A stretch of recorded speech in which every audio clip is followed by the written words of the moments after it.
അടുത്തായിട്ട് ഞാൻ വരാം, പറയാൻ വരാം. ജിൻഡോ സോഷ്യൽ മീഡിയയിൽ റൂമുണ്ട്, ജിൻഡോ സംസാരിക്കണമെങ്കിൽ ഇത്ര മിനിറ്റിന് ഇത്ര പേയ്മെന്റ് കൊടുക്കണമെന്ന റൂമുണ്ട്. അത് സത്യം.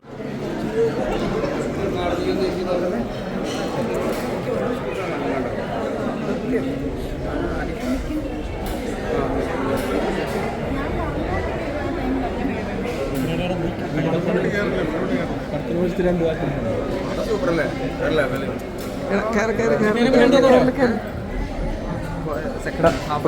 കഴിഞ്ഞിട്ട് നമുക്ക് വിളിച്ച് പറയാം. നല്ല ഇതൊക്കെ നല്ല അടിപൊളി ചെയ്തിട്ടുണ്ട്. നായകൻ്റെ ഞാൻ കണ്ടേക്കുന്നത് ഏറ്റവും ബെറ്റർ പടം, ഏറ്റവും നല്ല പടം. ഇതൊക്കെ ത്രില്ലിംഗ് ആണ്. എന്താണ് സംഭവിക്കുന്നത്, ആരാണ് ചെയ്യുന്നത്, ഒരു കില്ലർ. എന്താ നമ്മുടെ മറ്റേ കുഞ്ചാക്കോൻ്റെ ഒരു പടം ഉണ്ടായിരുന്നല്ലോ, അഞ്ചാം പാതിര.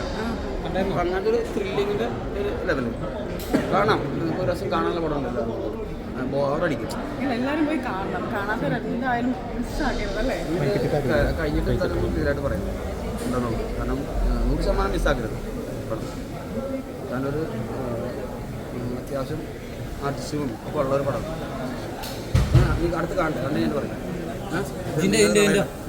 ജിൻഡോ ഈ മീഡിയയ്ക്ക് മുന്നിൽ ഒരു സ്റ്റേറ്റ്മെന്റ് പോലും നടത്തുന്നില്ല. അതെന്താണ് കാരണം? എന്താണ് സ്റ്റേറ്റ്മെന്റ് നടത്തണ്ടേ? അല്ല, ബിഗ് ബോസ് ഇത്ര അല്ല PR വർക്ക് അല്ലാതെ തന്നെ മീഡിയസ് സപ്പോർട്ട് ചെയ്തിട്ടുണ്ട്. അപ്പം ഇത്ര നാളിനാം എന്താണ് ഒരു സ്റ്റേറ്റ്മെന്റ് നടത്താട്ട്? ഞാൻ വരാം, സ്റ്റേറ്റ്മെന്റ് പറയാൻ വരാം. ജിൻഡോ സോഷ്യൽ മീഡിയയിൽ റൂമുണ്ട്, ജിൻഡോ സംസാരിക്കണമെങ്കിൽ ഇത്ര മിനിറ്റിന് ഇത്ര പേയ്മെന്റ് കൊടുക്കണമെന്ന റൂമുണ്ട്. അത് സത്യമാണോ? അങ്ങനെയൊന്നുമില്ല.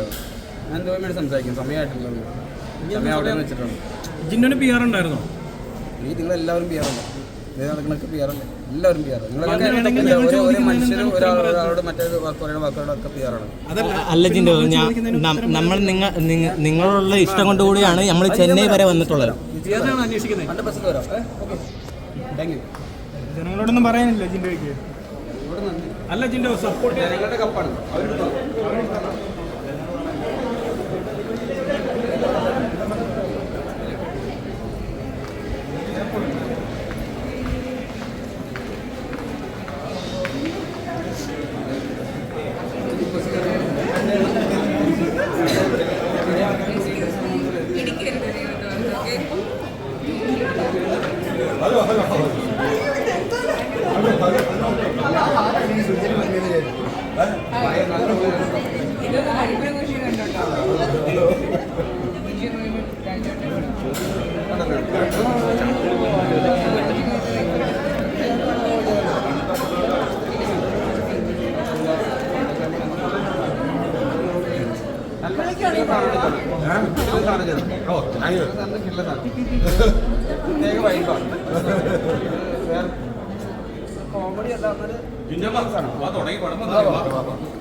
ഞങ്ങളത് പടം കാണിക്കാൻ വേണ്ടി നിങ്ങൾ പുള്ളിയെ കൊണ്ട് പോകണം, സമ്മതിക്കത്തില്ല.